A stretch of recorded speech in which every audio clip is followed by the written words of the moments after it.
खबर शामिल करते हैं कराची से हमारे A1 न्यूज़ के स्पेशल रिपोर्टर जावेद महमूद आरआई से।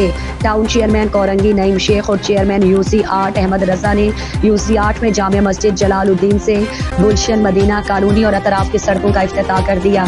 चेयरमैन कोरंगी टाउन नईम शेख ने कहा कि अहमद रजा की कोशिशों से UC 8 एक मॉडल UC बन गई है। यहाँ हमने पहले खुलफाए राशिदीन पार्क का इफ्तिताह किया और आज 6 सड़कों की तामीर का इफ्तिताह किया। ये सब अहमद रजा की बेहतरीन कारकर्दगी का सबूत है। जल्द हमने इस ग्राउंड पर स्पोर्ट्स कॉम्प्लेक्स की तामीर भी करवाएंगे ताकि नौजवानों को बेहतरीन सेहतमंद माहौल फराहम कर सके। इस मौके पर चेयरमैन अहमद रजा का कहना था कि आवाम ने अपनी आंखों से देख लिया, जिन्होंने खिदमत करनी होती है वो इख्तियारात का रोना नहीं रोते, वो काम करते हैं। अल्हम्दुलिल्लाह हमारी नीयत आवाम के काम करने की है। हम खिदमत जारी रखेंगे। हमारा जीना मरना अपनी आवाम के साथ है। हम वो नहीं जो तब्दीली के नाम पर या लसानियत के नाम पर आवाम को गुमराह करें। हमारी तरजीहात आवाम की खिदमत है। हम अपने काम से पहचाने जाते हैं।